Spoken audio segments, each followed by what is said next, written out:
많은 사람들이 따른다는 것은 좋은 일이죠. 교회에도 사람이 많으면 좋지요. 근데 예수님은 가던 길을 멈추셨어요. 그리고 자신을 따르는 그 무리의 사람들을 보시며 말씀하십니다. 근데 예수님은 멈추시고 돌아서서 사람들에게 예수님을 따르는 길이 무엇인지 다시 생각하게 하시는 거예요. 예수를 따르는 길은 무리로서 따르는 것이 아니라 제자가 되어서 따르는 것입니다. 26절을 말씀하시죠. 모른 내게 오는 자는 자기 부모와 처자와 형제와 자매와 더욱이 자기 목숨까지 미워하지 아니하면 능히 내 제자가 되지 못하고, 이 말씀은 가족을 버리고 모든 관계를 끊으라는 말씀인가요? 예수님은 지금 모든 관계를 끊으라고 말씀하시는 것이 아니라 그 모든 관계에 앞서 어떤 관계를 두라고 말씀하시는 거예요? 예수님과의 관계를 먼저 두라는 것이죠. 다 자신 안에 자기가 소중해 여기는 관계들이 있었어요. 그 관계를 중심으로 살아갔습니다. 그런데 나를 따르는 제자가 되려면 그 모든 관계에 앞서 예수님과의 관계가 먼저 새롭게 되어야 된다는 거죠. 여러분, 예수님을 사랑하면 아내를 더 진실되게 사랑할 수 있습니다. 예수님을 사랑하면 자신의 자녀를 더 지혜롭게 사랑할 수 있어요. 예수님을 사랑하면 이기적으로 사람을 대하거나 두려움으로 일방적으로 끌려다니는 관계가 아니라 두려움 없는 사랑으로 사람을 대하게 됩니다. 그리고 자신을 하나님 안에서 건강하게 바라보며 긍정하게 되는 것이죠. 예수님과의 관계가 우선적으로 정의되면서 나의 모든 관계가 회복되어지고 새롭게 세워지게 되는 것이죠. 누구든지 자기 십자가를 지고 나를 따르지 않는 자도 능히 내 제자가 되지 못하리라. 예수님은 자기 십자가를 지고 나를 따라야 한다고 말씀하십니다. 여러분, 고생하는 것이 자기 십자가를 지는 것이 아닙니다. 자기 십자가를 진다는 것은 내가 어떤 대가를 치르더라도 하나님의 뜻을 붙잡는 것을 말하는 것이에요. 여러분, 영국의 정치가였던 윌버포스는 지금 시대의 말로 표현하자면 무슨 수저였을까요? 아니에요. 다이아몬드 수저였어요. 당시 영국에서는 금권 선거가 대놓고 이루어졌어요. 그래서 이 사람이 지금 돈이 많잖아요. 21살에 국회의원이 됩니다. 이 사람은 정치적으로 성공할 것이 눈앞에 보이는 사람이었습니다. 윌버포스가 인격적으로 하나님을 만나게 됩니다. 그러면서 그의 정치가로서의 성공 대신에 아프리카 노예를 해방하는 데 자신의 삶을 들이기로 결단합니다. 당시 영국 국가 전체의 3분의 1이 노예 무역으로서 걷는 수입이었습니다. 그러니까 이 노예 해방을 위해 싸운다는 건 뭐예요? 영국 전체와 싸우겠다는 것과 같은 의미였습니다. 윌버포스는 암살자에 의해서 3번이나 죽을 위기를 겪게 됩니다. 그리고 그가 많았던 그 재산은 그 노예 해방을 위한 싸움에서 다 소진되었어요. 그러나 그가 죽기 2주 전에 영국에서 모든 노예를 해방하는 법안이 통과됩니다. 그리고 그 영향으로 미국도 남북전쟁을 치른 후에 노예 해방이 이루어졌어요. 여러분, 이러한 삶이 십자가를 지는 삶이에요. 우리는 윌버포스처럼 역사적이고 위대한 일을 할 수 없을지 몰라요. 우리가 예수님의 제자라면 윌버포스처럼 살아야 합니다. 내 뜻을 포기하고 주님의 뜻을 붙잡는 삶을 살아야 되는 거죠. 윌버포스는 정치가라는 자신의 주어진 자리에서 하나님의 뜻을 붙잡았어요. 여러분의 주어진 자리가 어떤 자리입니까? 그곳에서 내 뜻대로 반응하는 것이 아니라 하나님의 뜻을 붙잡고 하나님의 뜻대로 행동하는 것이 내 십자가를 지는 거예요. 너희 중에 누가 망대를 세우고자 할진대 자기의 가진 것이 준공하기까지에 족할는지 먼저 앉아 그 비용을 계산하지 아니하겠느냐. 그렇게 아니하여 그 기초만 쌓고 능히 이루지 못하면 보는 자가 다 비웃어 이르되 이 사람이 공사를 시작하고 능히 이루지 못하였다 하리라. 무슨 말씀이에요? 망대를 건설하려고 하는 사람이 있어요. 그러니까 쉽게 우리 하면 5층짜리 건물을 지으려고 하는 사람이 있다고 보죠. 그 사람은 건물을 짓기 전에 뭘 해야 돼요? 땅값은 얼마이고 그 5층 건물을 세우는데 설계비와 공사비, 자재비는 얼마나 드는지, 세금은 얼마나 나오는지를 계산해 보고 그것을 자신이 충당할 수 있을지를 따져보고 그 공사를 시작하겠죠. 만약에 이런 계산을 해보지 않고 무턱대고 대출을 받아서 무리하게 공사를 시작한다면 그 건물은 어떻게 되는 거예요? 완성되지 못하는 거죠. 기초만 쌓고 그것을 지나가며 보는 사람이 비웃지 않겠느냐, 이 말씀을 하는 거죠. 그럼 이것은 지금 뭐예요? 어려운 말씀을 하는 게 아니라 굉장히 상식적인 이야기를 지금 예수님 하시는 거죠. 소중한 것을 얻기 원한다면 그 소중한 것을 얻기 위한 비용을 계산하고 그 대가를 지불해야 한다는 거죠. 근데 그것을 계산하지 않고 대가를 지불하지 않고 얻을 수 있는 것은 없다는 거죠. 그러니까 예수님을 따르는 길에도 뭐가 있다는 거예요? 우리가 지불해야 할 대가가 있다는 거예요. 그 대가를 지불하지 않고서는 예수님을 따를 수 없다. 너희가 나의 제자가 될 수 없다. 그럼 예수님을 따르는데 지불해야 할 대가는 무엇입니까? 이와 같이 너희 중에 누구든지 자기의 모든 소유를 버리지 아니하면 능히 내 제자가 되지 못하리라. 예수님을 따르려면 지불해야 할 대가는 뭐예요? 자기의 모든 소유를 버리는 것입니다. 이것은 물질적으로 무소유의 삶을 살라는 것이 아니에요. 어떤 의미예요? 나의 모든 소유를 버리는 것은, 그러니까 내 있는 모든 것의 주인이 누구라는 걸 인정하는 거예요? 예수님이라는 것을 인정하는 삶이라는 것이죠. 여러분, 예수님을 믿고 나서 여러분이 포기한 것이 있죠? 주일에 늦잠 자고 싶고, 시험 공부도 하고 싶은데, 여러분 예배를 드리고 있고, 그것도 교회 봉사까지 하고 있습니다. 이렇게 하나님께 포기하는 게 있는데, 어느 선까지 하죠.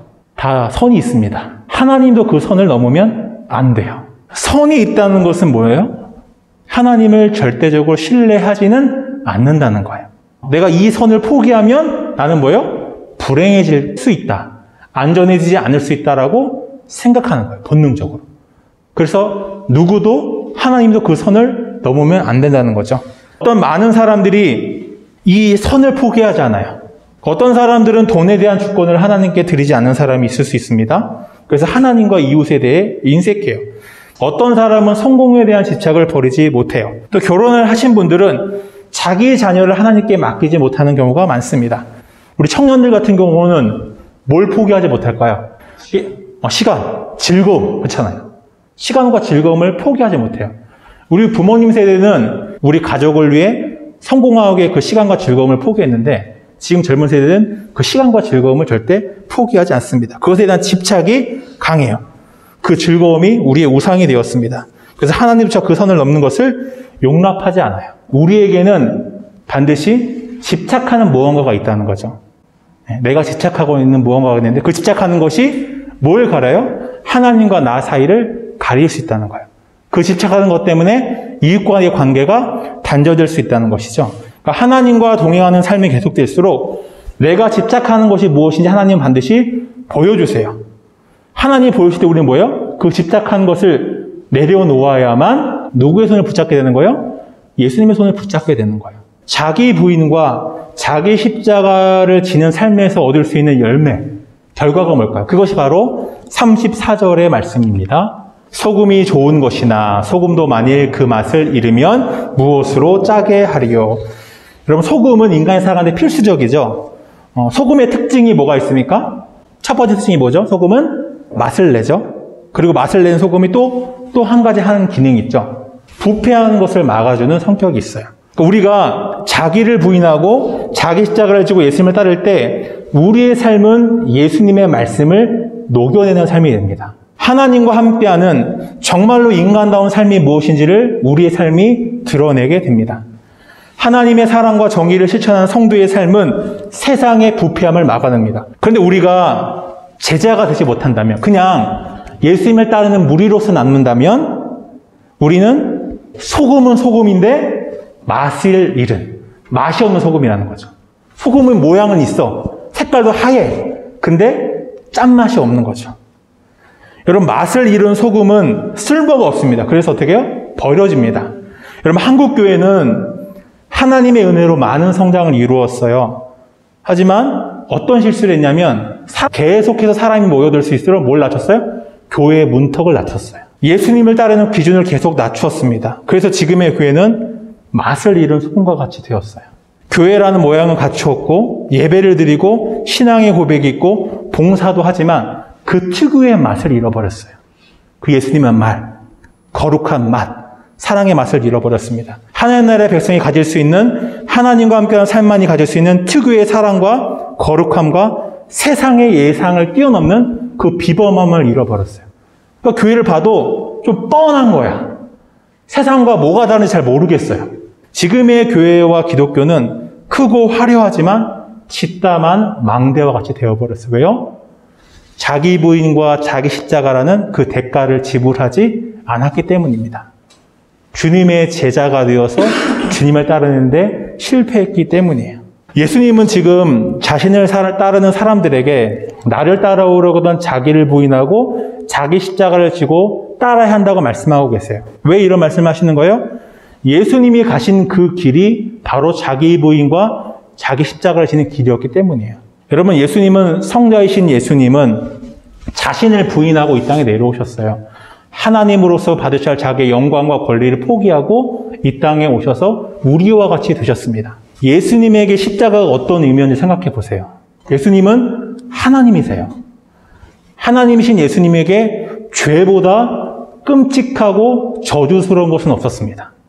예수님은 우리를 그 죄에서 구원하시기에 그 모든 죄의 악들을 짊어지셨습니다. 예수님에게 십자가는 고통과 슬픔이었어요. 피하고 싶은 잔이었습니다. 그런데 마태복음 26장 말씀 한번 보겠습니다. 조금 나아가서 얼굴을 땅에 대시고 엎드려 기도하여 이르시되 내 아버지가 만일 할만하시거든 이 잔을 내게서 지나가게 하옵소서. 그러나 나의 원대로만 하시옵고 아버지의 원대로 하옵소서 하시고, 그럼에도 예수님 그 십자가를 지신 이유는 무엇 때문이에요? 아버지의 뜻을 이루기 위해서였어요. 아버지를 사랑하셨기 때문입니다.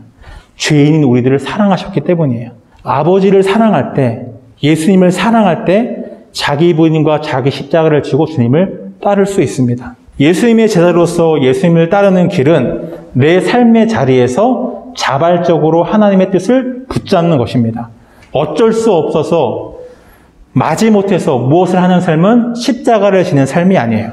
십자가를 지는 것은 하나님 향한 사랑으로서 자발적으로 하나님의 뜻을 행하는 것입니다. 자기 부인과 자기 십자가를 지는 삶은 굉장히 어렵습니다. 주님을 따르기 위해 배와 그물을 버렸던 베드로와 다른 제자들도 예수님을 따르는데 실패했죠. 예수님이 잡히시던 날 밤 다 예수를 부인하고 도망갔습니다. 여러분, 우리의 현실도 어떻습니까? 자기 부인과 자기 십자가를 잘 지고 계신가요? 저도 그렇고 여러분도 번번이 그 길에서 실패하는 경우가 많았을 거예요. 왜냐하면 자기 부인과 자기 십자가는 내 힘으로 질 수 없기 때문입니다. 나는 먼저 나를 부인하기 전에 주님을 부인하고 주님의 뜻보다 내 뜻을 우선하는 이 나의 약함과 죄성을 주님 앞에 정직하게 고백해야 합니다. 그리고 성령의 도우심을 구해요. 예수님을 따르는 실패했던 제자들이 나중에 어떻게 주님을 따르셨습니까? 성령이 임하시고 나서 그들은 주님을 따를 수 있었어요. 하나님을 사랑할 수 없는 우리의 마음을 새롭게 하셔서 하나님을 사랑하도록 하시는 분이 바로 성령님이십니다. 하나님을 사랑해야 내 뜻보다 하나님의 뜻을 우선할 수 있어요. 하나님의 뜻을 우선해야 내 뜻을 버리고 하나님의 뜻을 위해 살아가는 자기 본인의 삶이 가능합니다. 우리가 성경을 보고 기도하는 이유가 뭡니까? 성령을 구하는 거예요. 성령의 충만함을 입기 위해 하나님의 말씀 앞에 단독자로 서고 주님의 은혜를 구하는 기도를 하는 것입니다. 왜냐하면 내 힘으로는 이 자기 부인과 자기 십자가를 질 수 없기 때문이죠.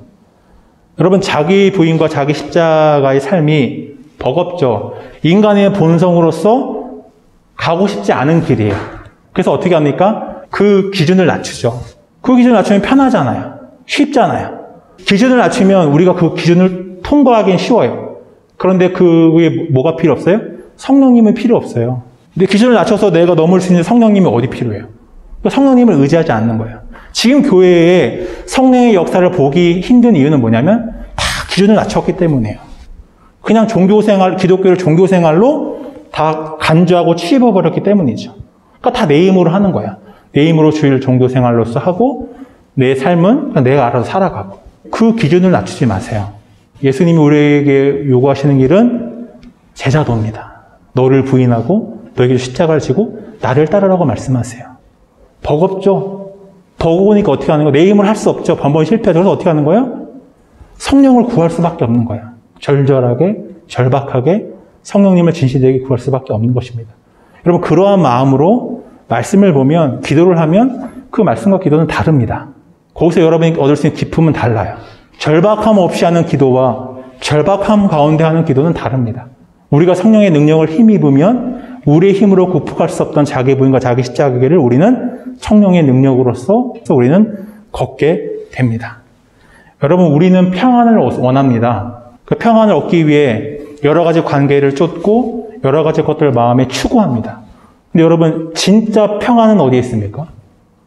진짜 평안은 어디에 있어요? 예수님 안에 있습니다. 예수님과 함께해야 진짜 평안을 얻을 수 있어요. 예수님과 함께하는 길이 뭡니까? 그것이 제자도예요. 자기를 부인하고 자기 십자가를 지고 주님을 따르는 사람만이 예수님 안에 있는 평안을 얻을 수 있습니다. 그러니까 자기 부인과 자기 십자가는 고통스러운 길이 아니라 예수님과 함께함으로 진정한 평안을 얻는 길인 것이죠. 여러분, 지금 무엇에 집착하고 계신 거예요? 그것을 놓으세요. 그것을 놓고 주님을 따라야만 진정으로 예수님의 손을 붙잡을 수 있습니다. 그 집착에서 벗어날 때 진짜 풍성함과 기쁨을 누릴 수 있어요. 저 오늘 설교를 준비하고 앞에 두면서 했던 기도가 아니라, 설교 잘하게 해달라는 기도가 아니라, 하나님, 제가 오늘 자기 부인과 자기 십자가에 대한 설교를 할 텐데 이 설교가 마친 그 이후의 삶, 오늘 삶의 저녁에서 제가 자기 부인할 수 있게 해주세요. 자기 십자가를 질 수 있게 해주세요. 그렇게 기도했어요. 여러분도 오늘 이 예배가 마치고 오늘 돌아간 그 저녁에서 주어진 그 삶의 자리에서 성령을 의지함으로 자기 부인과 자기 십자가를 지는 삶을 사시기를 주님의 이름으로 축복합니다.